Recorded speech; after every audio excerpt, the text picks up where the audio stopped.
Presentamos Nicolás Lúcar en Exitosa.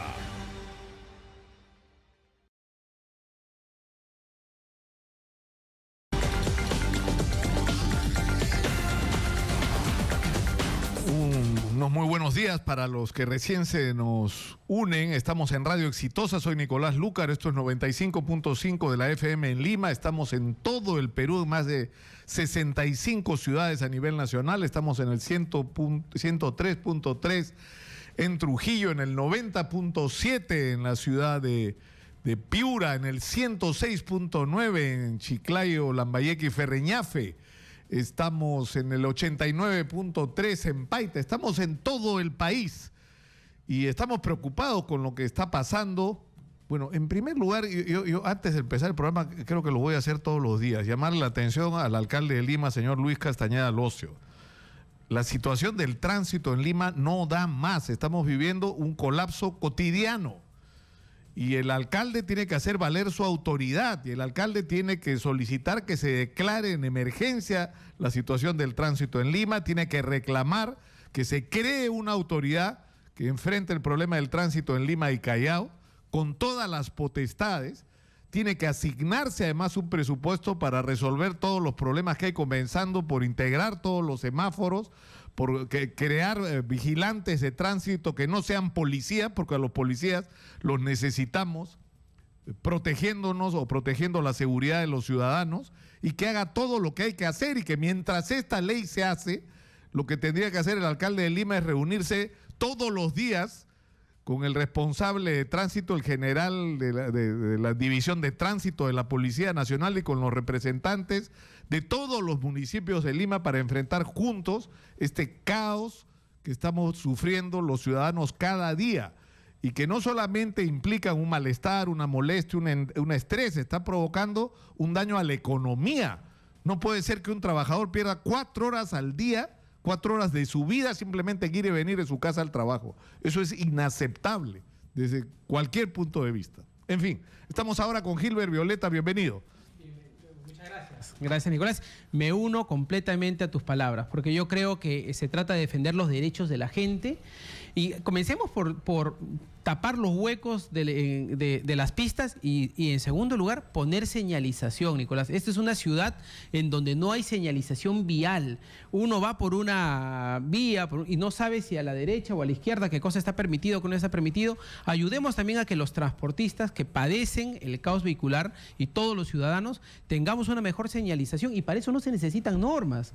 O sea, es una cuestión de gestión, de administración, porque ¿qué normas vamos a dar cuando ya existen el problema es que todos se lavan las manos. O sea, el problema es que la policía mucho. Dice, bueno, nosotros vamos y hacemos lo que podemos. Bueno, pero eso me parece que es un tema, toda la parte vial la administra las municipalidades, efectivamente. Entonces son las municipalidades, y en este caso la Municipalidad de Lima, la que tiene que llevar la batuta en este tema, porque yo te digo, la señalización es una de las cosas que me parece absolutamente clave para ir mejorando el tema del tránsito en la ciudad. Nosotros hemos planteado hoy día para nuestras redes sociales, para que nos den su opinión a través del Twitter en @exitosape y a través también del Facebook de Exitosa, la respuesta a la pregunta de ¿qué opina usted de la decisión del Congreso del día de ayer de derogar el decreto contra los crímenes de odio y violencia de género? Este es exactamente el decreto legislativo 1323 que había propuesto el Ejecutivo como parte de las facultades que ha sido derogado de una manera absolutamente injustificada.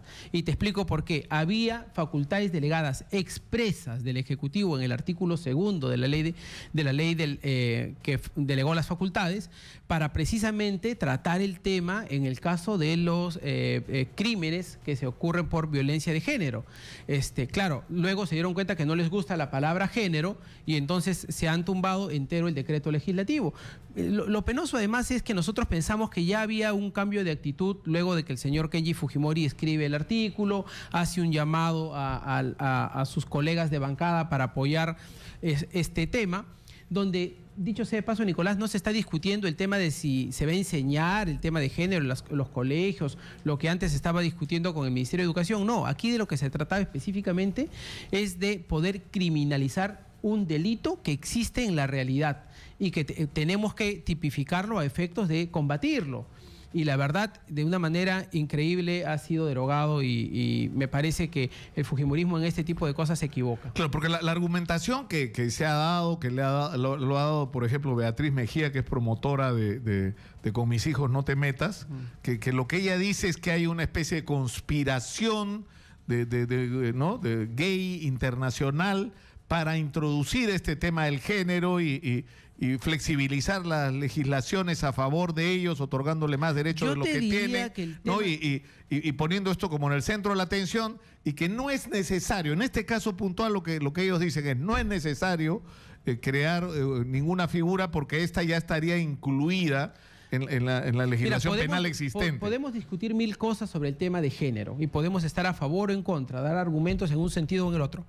Lo cierto es que lo que le correspondía al Parlamento ayer era hacer un control de constitucionalidad, lo que se llama un control político, para ver si lo que había delegado al Ejecutivo y el Ejecutivo tenía que hacer, lo había hecho dentro del marco de la Constitución o no.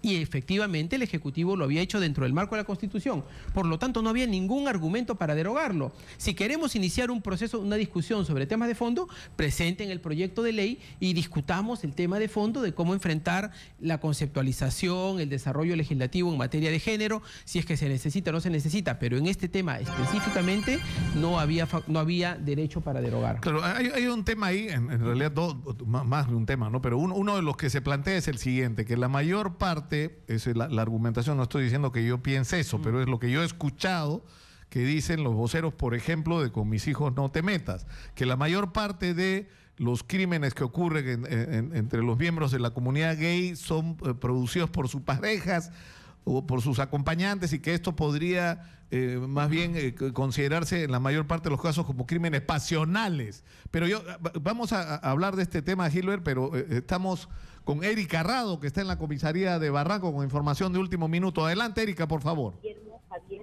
Riera Díaz. Así como figura en la ciudad. Erika.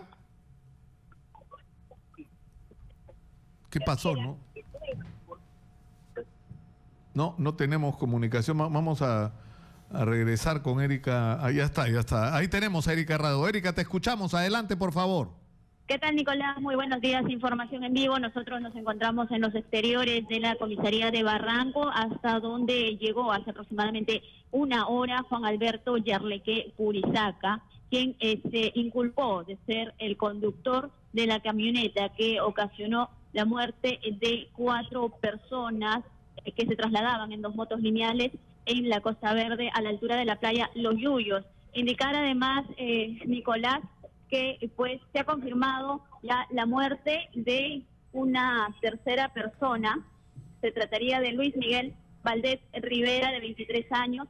Él había sido trasladado al hospital Casimiro Ulloa, gravemente herido, y se ha sumado ya a la lista de los otros 2 personas que fallecieron en el mismo lugar, en la playa Los Yuyos, en la Costa Verde.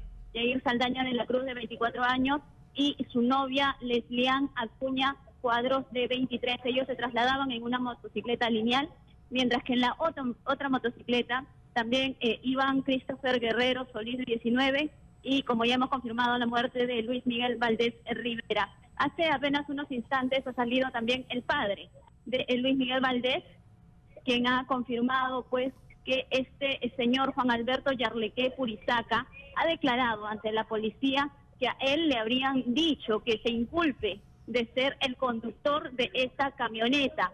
Sin embargo, lo que ha trascendido, Nicolás, es que sería el propietario de esta camioneta, el señor Guillermo Riera Díaz, quien realmente habría estado conduciendo el automóvil que ocasionó la muerte, ya como hemos indicado, de 3 personas en la Costa Verde de Barranco. Nosotros vamos a regresar más adelante con mayores detalles, Nicolás.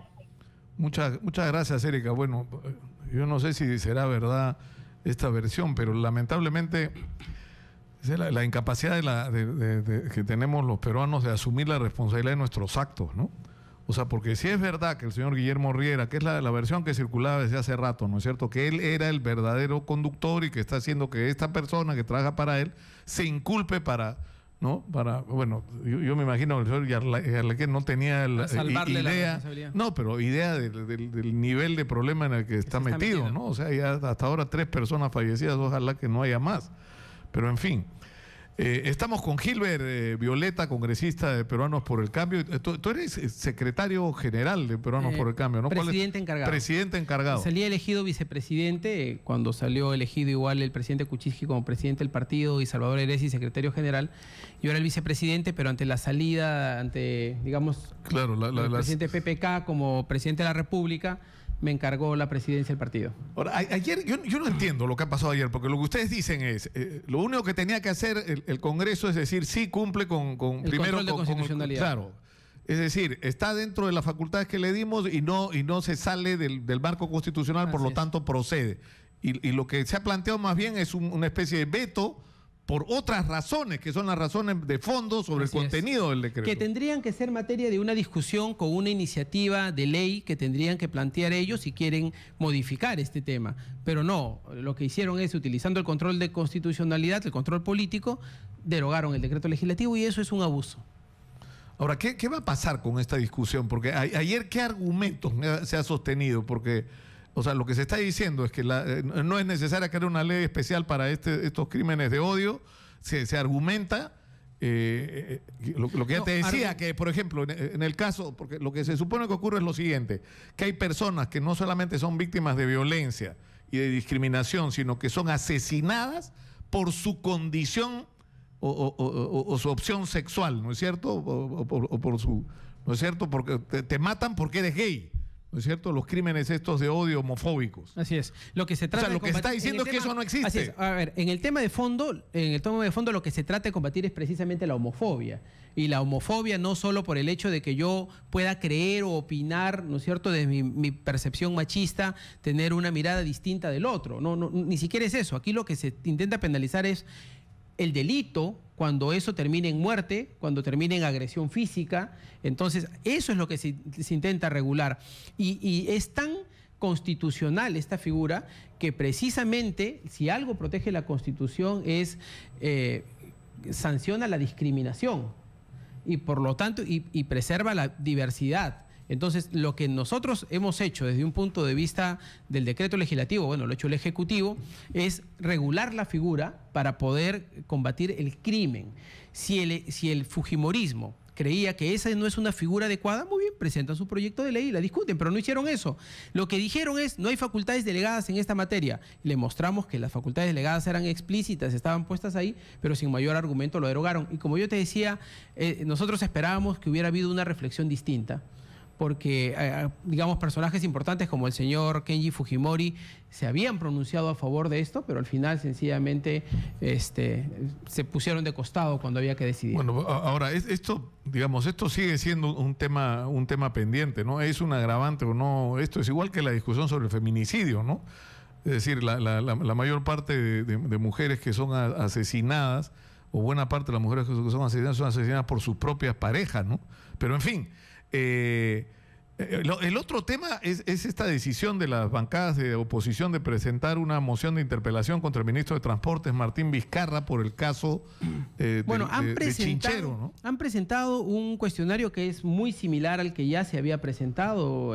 Recuerdas que se había presentado 83 preguntas y por el tema de los huaicos se frustraron 2 sesiones en el Parlamento y al final se cayó la interpelación por un tema de formalidad. Sin embargo, el ministro Vizcarra lo que hizo es publicó las respuestas a las 83 preguntas para que quedara claridad de que tenían la vocación de ir al Parlamento.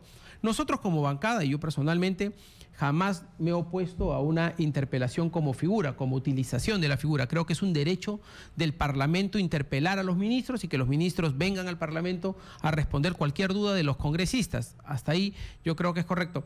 Ahora hay un formulario básicamente igual. Yo estoy seguro, Martín ya explicó que él va a ir en cuanto se le cite y que no se hace ningún problema en responder cada una de las preguntas que tengan algo. Claro, porque la pregunta que sigue pendiente es por qué... Es decir, el propio Martín Vizcarra en algún momento ha dicho que el contrato no era precisamente lo más conveniente para el Estado peruano. Entonces, si es así, ¿por qué tenemos que aceptar algo que es absolutamente inconveniente? Que yo extiendo la pregunta a montones de otros proyectos. O sea, ¿por qué tenemos que aceptar que el metro de Lima cueste como el canal de Panamá, como me recordaba un amigo en la mañana? Es decir, es el metro donde el kilómetro de vía es el más caro del planeta. O sea, es una cosa que no tiene ningún sentido. ¿Por qué tenemos que aceptar estos proyectos que son obviamente, evidentemente, groseramente inconvenientes para el país? Porque lamentablemente, Nicolás, son contratos que pueden ser no ideales, pero son legales. Es decir, se desarrollaron en un marco de legalidad en su momento, no por este gobierno, sino por los gobiernos anteriores. Y si quisiéramos sacarlos de la escena, si quisiéramos tumbarnos los contratos, tienes que tener una causal. Y si es que pero en determinado momento, pero el contrato se corrigió, el contrato se reformuló por problemas financieros. Así es. O sea, esa era nuestra oportunidad para replantearlo todo, incluyendo la posibilidad de que el aeropuerto lo construya el Estado. Y de hecho, la adenda tenía como objetivo evitar la lesión financiera en este contrato. Es decir, lo que puedes hacer en el contrato es hacer adendas para mejorar las condiciones. Lo que no puedes hacer es sencillamente resolver el contrato unilateralmente, porque ahí pasa lo siguiente: te llevan a un tribunal arbitral internacional y terminas pagando, ¿no es cierto?, todo lo que correspondería al contrato, y al final ni siquiera hay la obra. Entonces, la verdad es que en este tipo de cosas han habido contratos. ¿Y dónde ha estado la Contraloría cuando se ha hecho todo esto? O sea, la Contraloría ha participado verificando todos estos contratos a lo largo de estos años, y claro, ahora es cuando comienza a hacer observaciones, pero la Contraloría debería hacer sus observaciones durante el desarrollo de estos procesos, para que en determinado momento, si cree que hay una sobrevaloración o un elemento técnico que no corresponde, observarlo para que se corrija. Pero el contrato ya existe, lo que tenemos que hacer es salir adelante y ejecutar las obras que están pendientes. Estamos en línea con Miguel Torres, presidente de la Comisión de Constitución. Congresista, muchas gracias por atendernos. Muy buenos días. Buenos días, Nicolás. Estamos con Gilbert Violeta. Sí, y comenzamos la entrevista del día de hoy hablando sobre la derogatoria del decreto ley 1323. Lo que Gilbert dice es que lo que se ha hecho en realidad ha sido improcedente, es decir, debía hacerse un control constitucional, ¿no es cierto? Y esto estaba dentro de las facultades otorgadas, y en todo caso, si el fujimorismo tenía una opción distinta, debió plantearse la discusión en esos términos. ¿Cuál es la explicación que dan ustedes a la decisión de ayer? Sí, Nicolás, lo primero felicitar en realidad al Congreso de la República, porque el día de ayer hemos iniciado una etapa final de algo que es histórico en nuestro país, que es el control de los actos políticos del Poder Ejecutivo. Tú sabes que nunca antes se había llevado con tanta seriedad, y nunca antes en realidad se había hecho la revisión de decretos legislativos en virtud a temas de forma y no de fondo. Yo discrepo respetuosamente con el congresista Violeta, porque en lo personal he sido sumamente cuidadoso de verificar que lo que estábamos haciendo sea un control de constitucionalidad, es decir, que las disposiciones se hayan elaborado dentro de los marcos constitucionales y dentro de los alcances de la delegación de facultades que hicimos al Poder Ejecutivo. Ayer, no sé si el congresista me pudo escuchar en la exposición del tema que me están haciendo referencia, el 1323, yo les decía que encontraba mucha lógica las cosas como se van dando en el Congreso. Cuando uno otorga la delegación de facultades, tiene que hacerlo de manera específica, y tiene que empezar por un pedido específico de parte del Ejecutivo. Es decir, el Poder Ejecutivo, si quiere que nosotros compartamos con ellos la posibilidad de legislar y por tanto de renunciar a un debate público de las medidas, tiene que ser claro en las cosas que está pidiendo. Porque al momento en que nosotros estamos habilitándolo, es donde vamos a discutir sobre esos temas. Vamos a decir, oye, sí, estoy siendo consciente que te estoy delegando este tema y que ya no lo vamos a discutir públicamente, entonces seguramente se va a generar una discusión adelantada del hecho.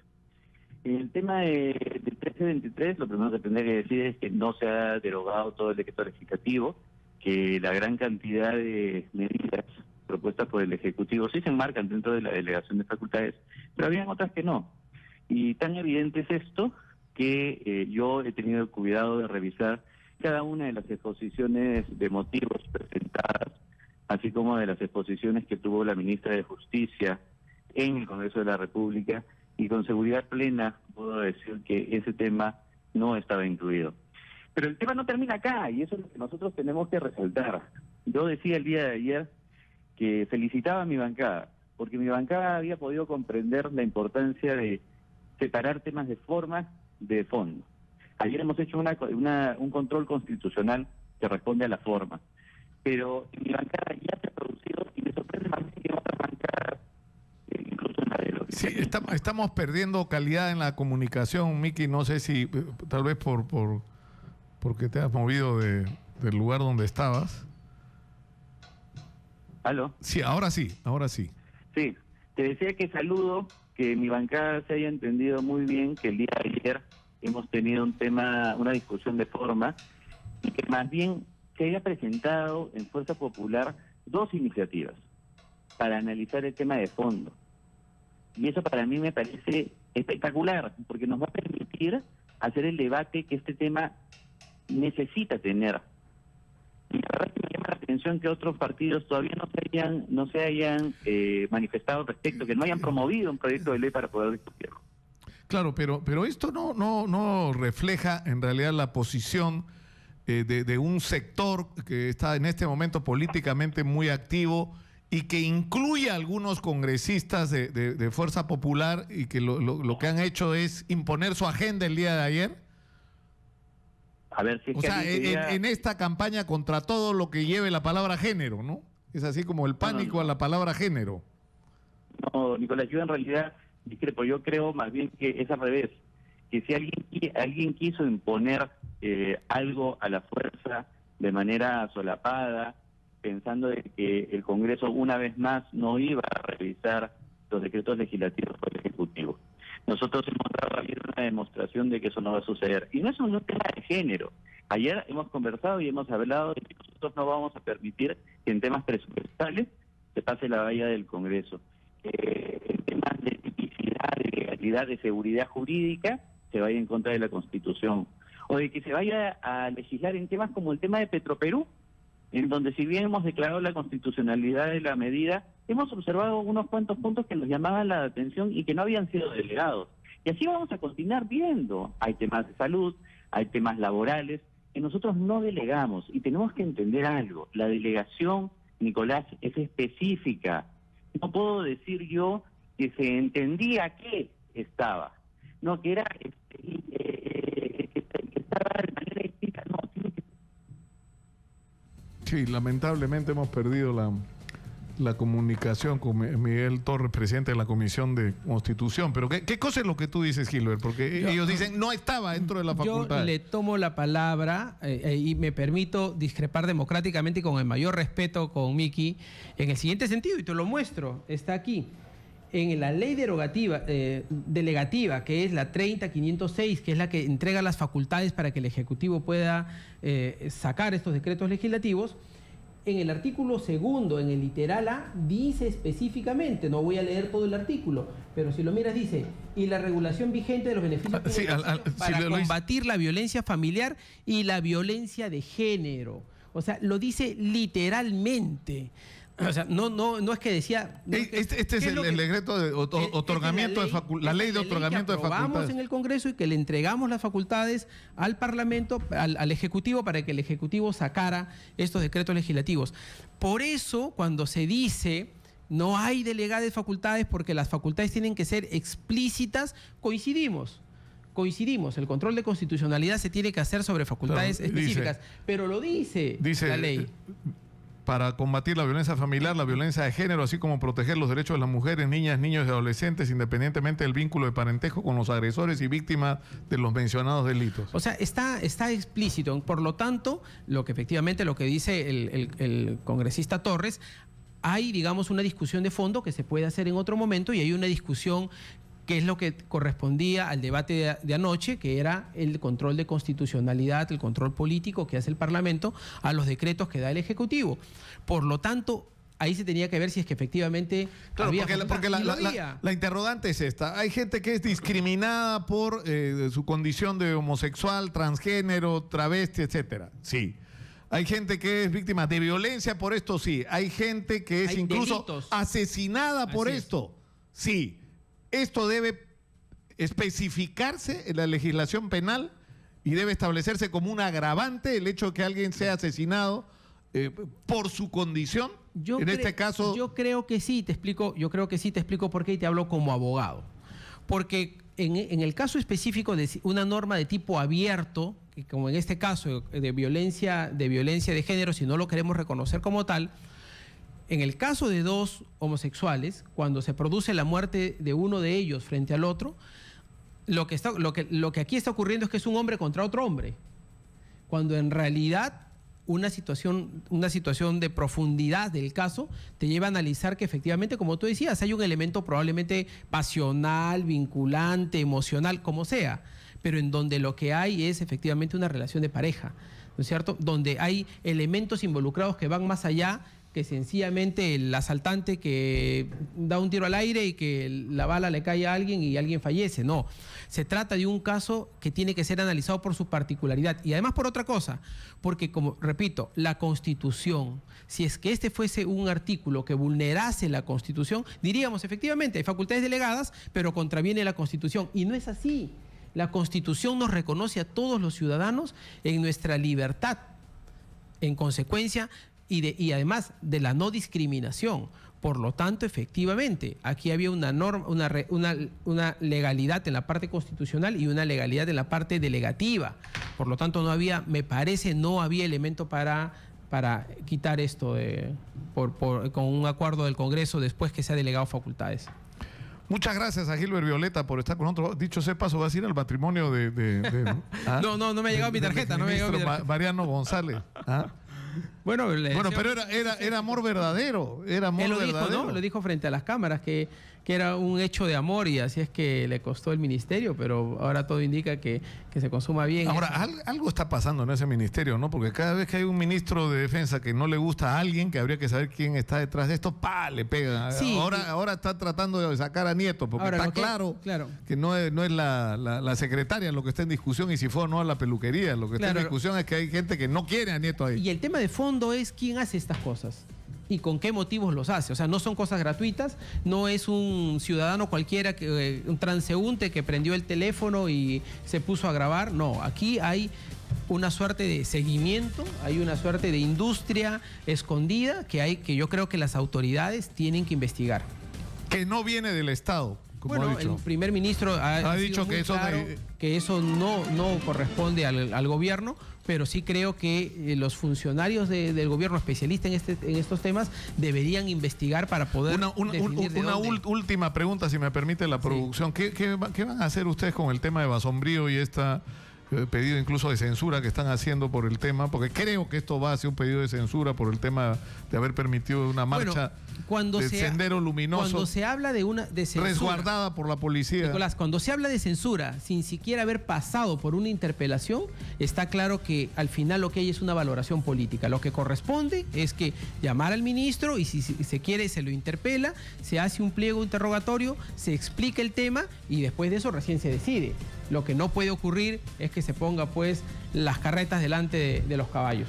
Muchas gracias a Gilbert Violeta por estar con nosotros esta mañana, presidente encargado de Peruanos por el Cambio y congresista del mismo partido. Muy gentil, gracias, Gilbert. Nosotros nos vamos a la pausa. Recuerden que la pregunta del día de hoy en las redes sociales es: ¿está usted de acuerdo o en contra de la decisión del Congreso del día de ayer de derogar el decreto que habla específicamente de penalizar los crímenes de odio y la violencia de género? Denos su opinión a través de @exitosape. Antes de la pausa tenemos mensajes de nuestros auspiciadores. Les voy a hablar de un sueño, el sueño de ofrecer la herramienta más poderosa para un hombre, la educación. La Universidad de San Martín de Porres lleva más de 54 años cumpliendo este sueño, ofreciéndote la mejor educación que te permitirá alcanzar el éxito, porque cuando amas lo que haces, no te detienes hasta ser el mejor. Universidad de San Martín de Porres, ama lo que haces, aprende cómo. Y tenemos otro mensaje, esta vez dirigido a los conductores y taxistas que hacen uso de aplicaciones de celular. Ha surgido una nueva alternativa y un proceso de inscripción y registro de conductores. Se trata de Subix, se escribe SU, de grande YX. Es tu mejor alternativa por una razón muy simple. Te cobra el menor porcentaje del mercado a cambio de la mejor tecnología, de la más moderna y amable tecnología y de las mayores garantías de seguridad para tus pasajeros. Entérate y sorpréndete ingresando a www.subix.com. Regresamos con Mercedes Cabanillas para hablar sobre la decisión del fiscal Hamilton Castro, encargado del caso Lava-Jato, de pedir a Brasil, a las autoridades brasileñas, información sobre Alan García. Regresamos. Búscanos en Twitter como @ex